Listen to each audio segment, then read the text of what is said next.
Este podcast é produzido pelo Correio Brasiliense. Foi um desafio enorme, uma epopeia, construir essa cidade em 3 anos. E para quem está gerindo agora, os desafios são grandes, são enormes, mas nós temos que ser tão competentes quanto foram os nossos pioneiros. Não podemos desmanchar com os pés o que foi feito com a cabeça e o coração. Chegamos no momento crucial. É hora, sim, de encarar de frente os problemas imediatos que estão aí e encarar qualquer intervenção com muito respeito, com muito cuidado, porque nós estamos tratando de um patrimônio. E aí tem a lei que obriga isso, né? Olá, sejam bem-vindos a mais um podcast do Correio. Esse é o 4º episódio onde a gente vai abordar o Plano de Preservação do Conjunto Urbanístico de Brasília, o PPCub. Eu sou Mila Ferreira e aqui comigo o editor de Cidades, Cultura e da Revista do Correio, José Carlos Vieira. Boa tarde. Boa tarde, Zé. Hoje a gente recebe Vera Ramos, arquiteta urbanista e membro do Instituto Histórico e Geográfico do DF. Seja muito bem-vinda. Obrigada. E ex-presidente também, com muita honra. Bacana. Professora, a primeira pergunta é: quais são os pontos preocupantes desse PPCub aprovado na Câmara Legislativa? São muitos. Eu não tive conhecimento de todas as emendas ainda não, né? A imprensa está noticiando vários. Eu gostaria antes de fazer uma pequena introdução. Claro. Eu tenho lido muitas informações e eu acho que está faltando dizer que Brasília, o Partido Urbanístico de Brasília é o partido da cidade-parque, como sabemos. O que isso significa? Predominância das áreas verdes sobre as áreas construídas. O urbanismo de Brasília traduz uma referência ética. O que é essa referência? É a predominância do interesse coletivo sobre o interesse privado. E o que nós estamos vendo no PPCub é que existem artigos e dispositivos que estão beneficiando o interesse coletivo em detrimento do interesse privado, beneficiando o interesse privado em detrimento do interesse público. Essa aula de ética que o urbanismo de Brasília dá para todos nós e para as autoridades também, deveria fazer parte, inclusive, de informações para melhor entendimento desse plano. Brasília não é uma cidade qualquer. Os sítios urbanos tombados, eles têm uma natureza dinâmica como qualquer cidade. Porém, eles exigem instrumentos específicos para você fazer intervenções. Não é tratar Brasília como uma cidade tradicional, uma cidade que não tem o tombamento, porque ela tem um tombamento nas instâncias distrital, federal e a proteção por estar inscrita na lista do Patrimônio Mundial. É uma cidade que inovou, urbanismo inovador, arquitetura urbanismo de Lúcio Costa, arquitetura de Niemeyer, e também privilegiou a questão da sustentabilidade. É uma cidade do século XX, mas que ela atende os requisitos da Agenda 21. Então, o PPCub está ameaçando que que a qualidade de vida seja deteriorada, que a qualidade ambiental também, e que nós percamos a nossa matriz. A qualidade de patrimônio cultural, porque coloca em risco. Tem uma série de questões que eu acho que era bom dizer que o PPCub que está aí vem sendo dito muitas declarações de que ele atende a recomendações da Unesco. Não este que está aí. A Unesco exige e recomenda que todos os bens inscritos tenham um plano de preservação. Mas um plano de preservação que tenha regras claras. O PPCub não tem regras claras, depois a gente pode falar mais. Tenha um comitê gestor. A estrutura de gestão é uma estrutura muito complexa e sempre coordenada pela CEDU. Não houve participação ativa da sociedade civil. A comunidade não conhece o PPCub.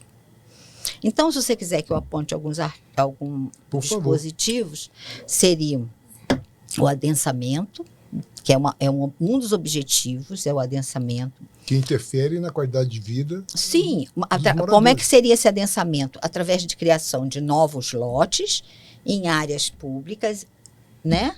E através do desdobro de lotes existentes em vários outros. Essas áreas não edificantes, que é uma característica de Brasília, que são verdes, o paisagismo é um instrumento de projeto, não são áreas ociosas sem destinação. Isso faz parte, é a escala bucólica. O professor até falou, o professor Beni, do silêncio verde, né? O vazio faz parte da paisagem, né? Então, é muito bem definida. E o que são escalas? Que eu também gostaria de falar, porque Claro. tem muita gente falando. As escalas residencial, monumental, gregária e bucólica. Assim que foi a ideia que se teve para proteger o patrimônio. Todo o projeto. Um enfoque nas escalas. E, na minha opinião, quando se vai fazer qualquer intervenção, a abordagem tem que ser A partir pelas daí. escalas, porque ela é o objeto do tombamento. E não você dividir tudo em setores, misturar setor daqui de uma escala com outra. Você poderia enxugar mais esse PPCub se você fizesse uma abordagem Por escala. geral pelas escalas, porque elas são objeto do tombamento. E Brasília é uma cidade-parque, né? Uma das maiores preocupações é justamente isso, a preservação da escala bucólica, né? E ela é a mais atingida. Porque essa ameaça de criação de novos lotes, existe um artigo. Bom, dentro dos objetivos está o adensamento.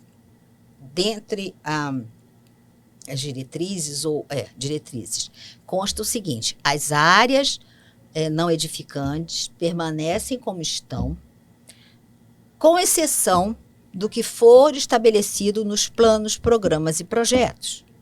Ou seja, você não sabe o que vem nos planos, programas e projetos que podem transformar essas áreas e criar lotes.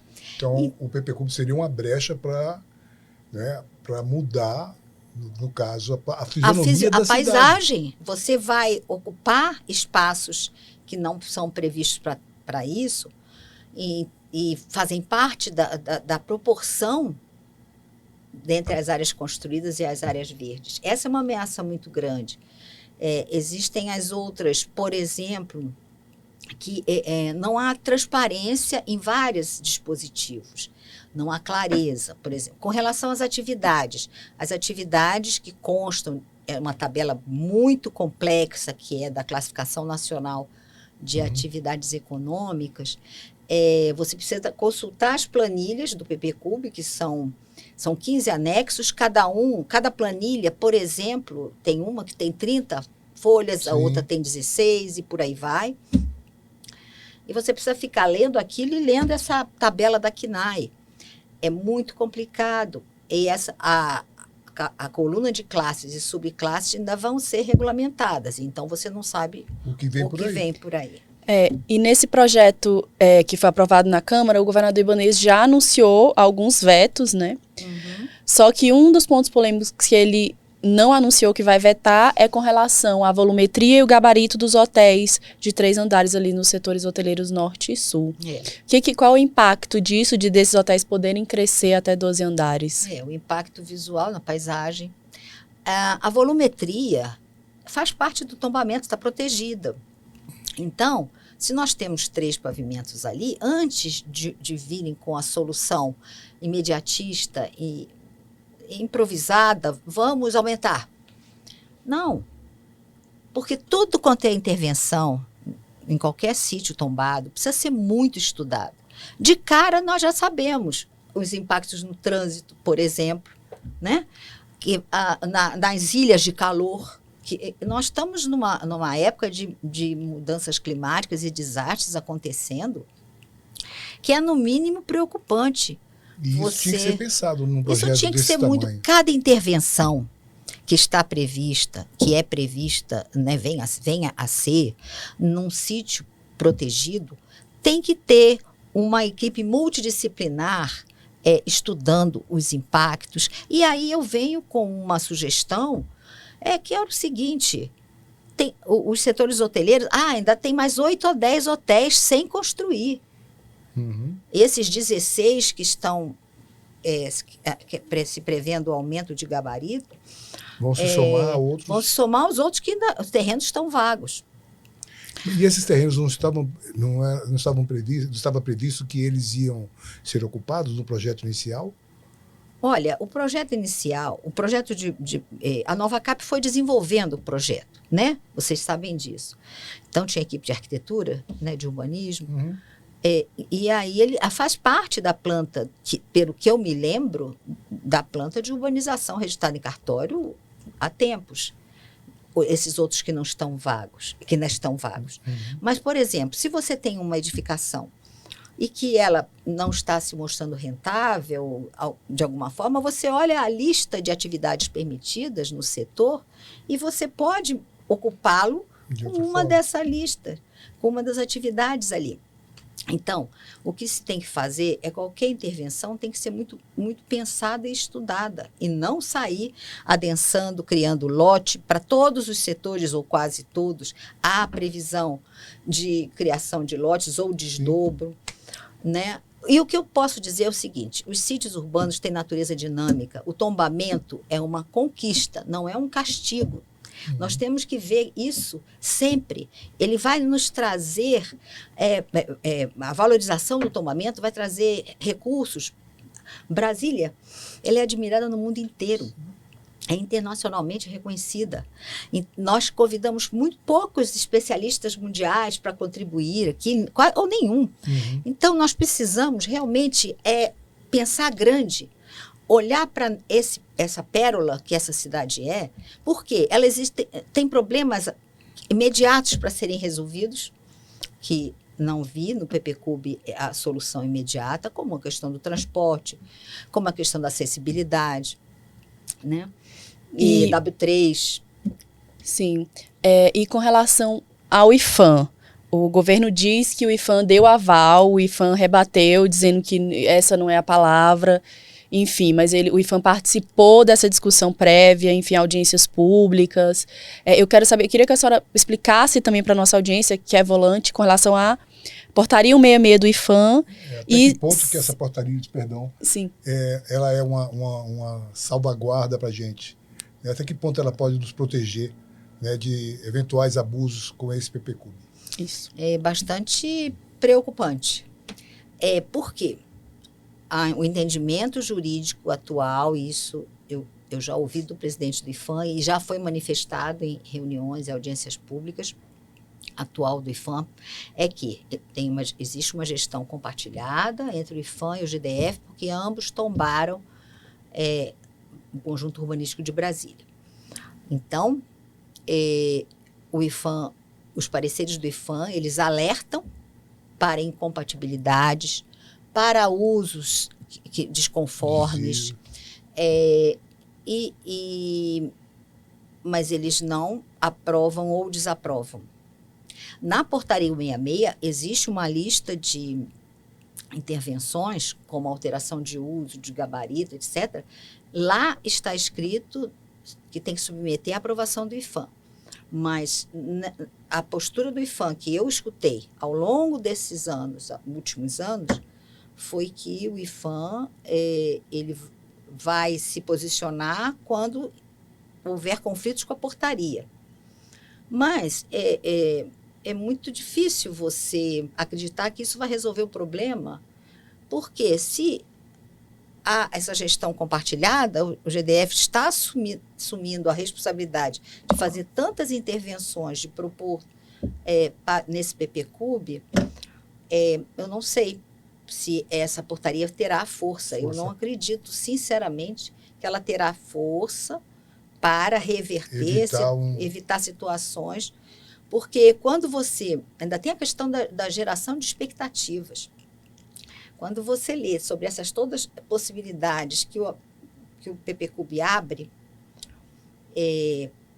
você vê que já devem ter várias pessoas já com essa expectativa de que vai ser possível esses estudos futuros, né?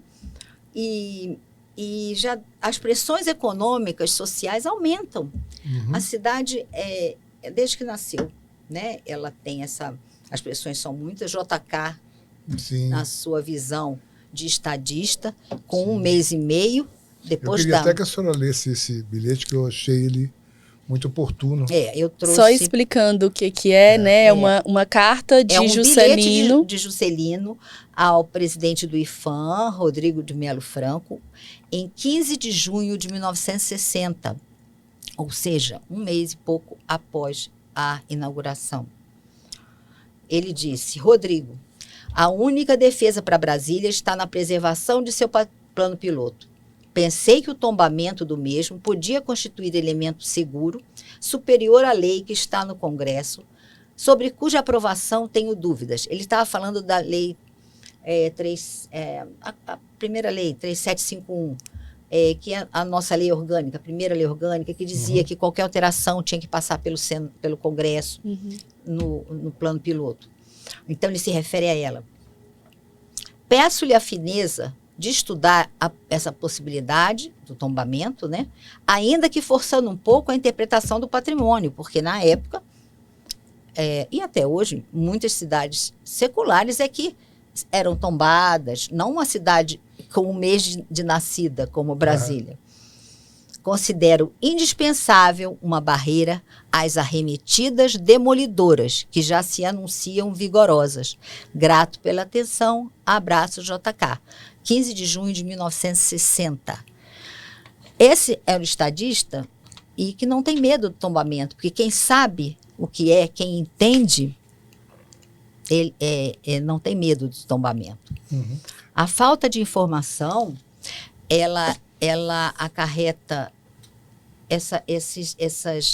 essas falas depreciativas de que, né, que o tombamento engessa, congela. Nós já passamos da época disso. Agora, ainda mais com esse plano de preservação, que não é um plano de preservação, na verdade, ele é um plano de desenvolvimento urbano, e eu afirmo, e outros especialistas, outras entidades, inúmeras têm se manifestado nesse sentido. Eu vou explicar por quê.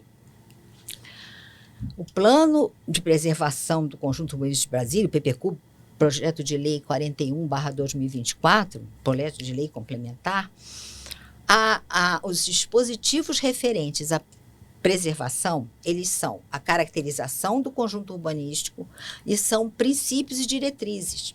Eles não têm eficácia legal. Não consta do PPCUB penalidades, sanções para quem infringir esses dispositivos.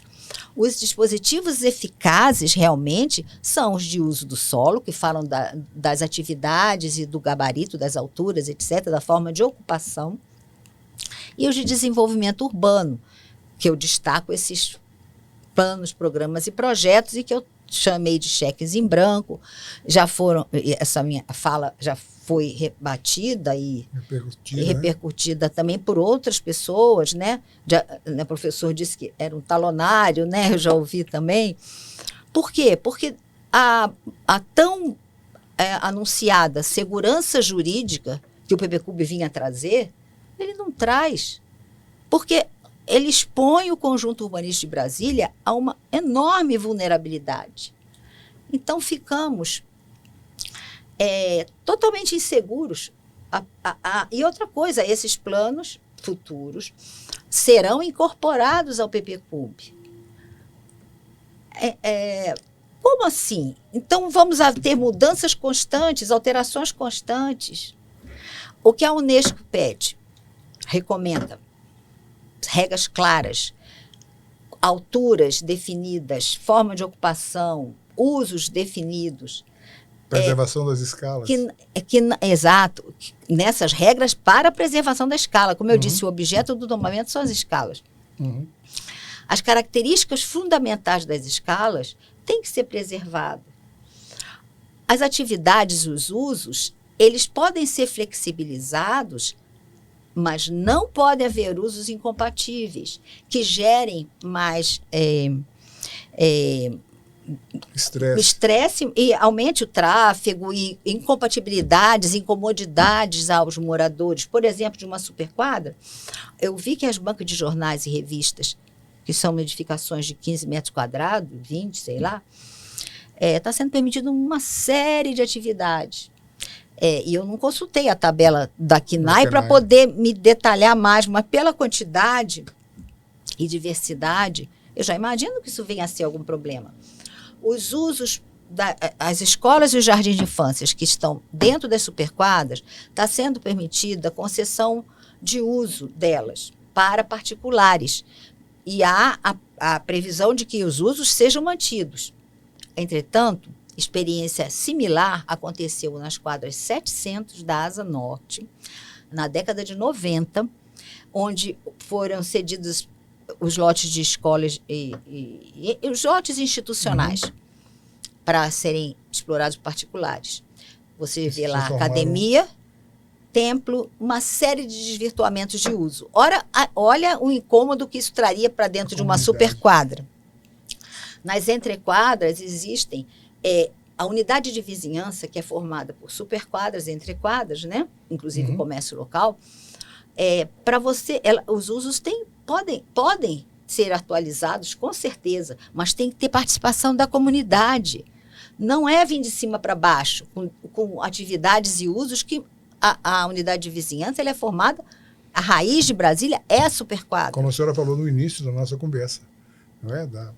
Uma cidade já está mais preocupada com o bem público, com o bem-estar público. Então, essas atividades dos lotes das entrequadras também deveriam ter sido discutidos com a sociedade para serem definidos juntamente. Faltou participação.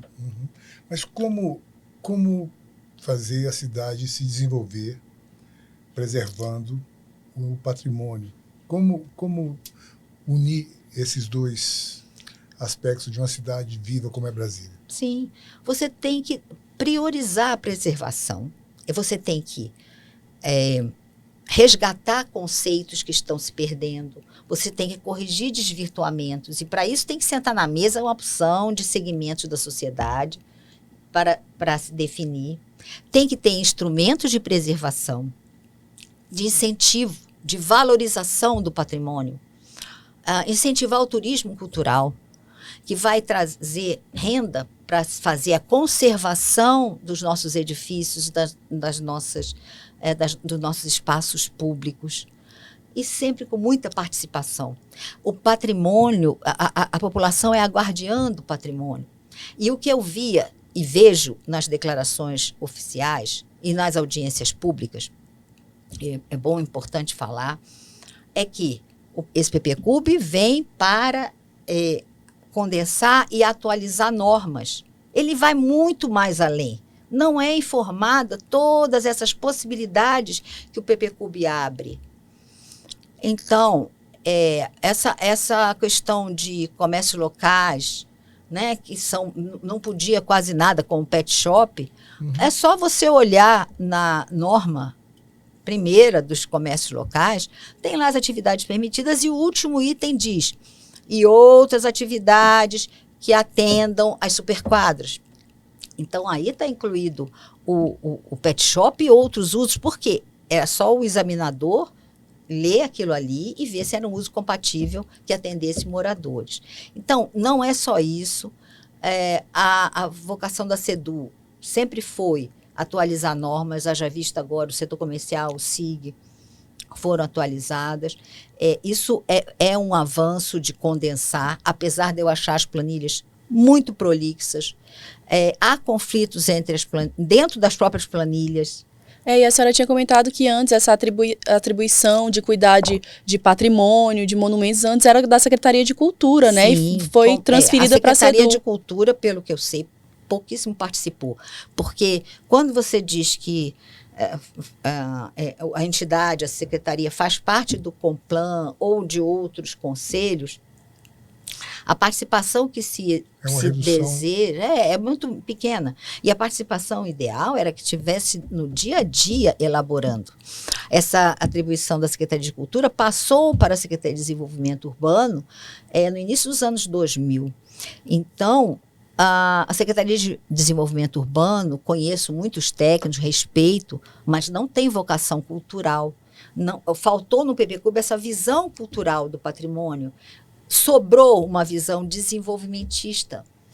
E nós temos que buscar, em vez do desenvolvimento quantitativo, o crescimento qualitativo. Qualidade de vida, qualidade ambiental. Nós estamos aí com o nosso cerrado sendo destruído. Uma cidade-parque exige um plano de manejo também. E falta muita coisa para realmente termos um plano de preservação.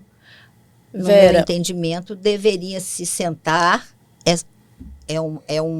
É bem sintomático a quantidade de pessoas que estão afirmando que não é ainda um plano de preservação, assim como não eram as versões anteriores. Por isso é que está há 15 anos para ser aprovado, porque ainda não chegou lá. É preciso que chegue lá. E é preciso respeito, é preciso conhecimento, é preciso reconhecimento do valor do conjunto urbanístico de Brasília. Brasília corre o risco de perder o título de patrimônio tombado junto à Unesco? Assim, tecnicamente, isso já aconteceu com algum outro patrimônio? De perder o título? Sim, já. E a lista primeiro a Unesco coloca na lista do patrimônio em perigo. Né? Depois perdeu o título. Aqui o Parque Nacional do Iguaçu já entrou na lista, já saiu e agora está ameaçado entrar por causa de uma estrada do Colono que está sendo prevista para ser construída lá, ou já existe, eu não me lembro agora.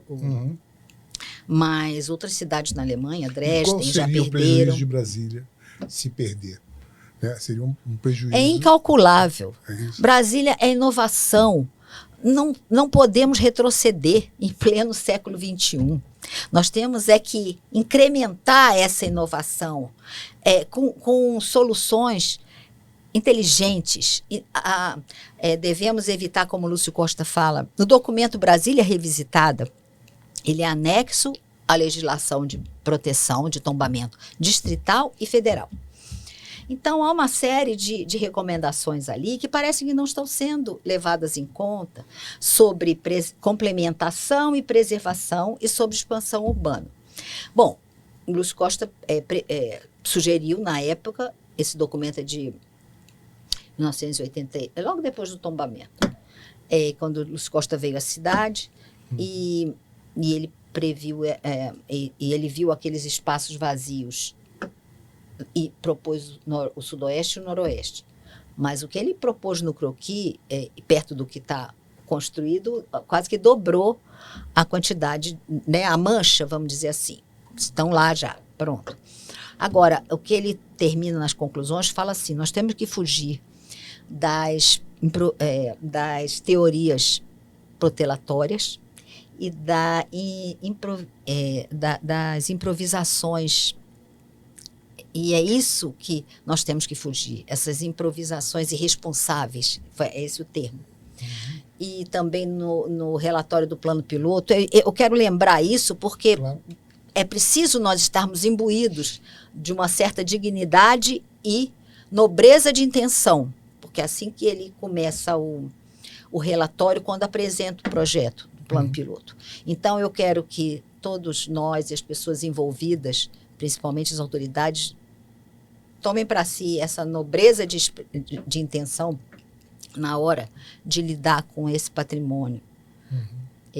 Basicamente, seria isso. Eu fiz umas anotações aqui para ver se eu vou me lembrar de falar mais alguma coisa. Bom, o nosso tempo está acabando. Se a senhora quiser fazer mais uma colocação. Eu acho que eu já comentei o que é mais importante. E outra coisa também, é um desafio fazer a gestão dessa cidade. Foi um desafio enorme, uma epopeia, construir essa cidade em 3 anos. E para quem está gerindo agora, os desafios são grandes, são enormes, mas nós temos que ser tão competentes quanto foram os nossos pioneiros. Não podemos desmanchar com os pés o que foi feito com a cabeça e o coração. Chegamos no momento crucial. É hora, sim, de encarar de frente os problemas imediatos que estão aí e encarar qualquer intervenção com muito respeito, com muito cuidado. Porque nós estamos tratando de um patrimônio. E aí tem a lei que obriga isso. né? Vera, o nosso tempo acabou. Agradecer você pela presença e por esclarecer aí pontos importantes do PPCub. Obrigada, Zé Carlos. Eu agradeço. O podcast do Correio fica por aqui. Obrigada pela companhia e até a próxima. Tchau. Obrigada.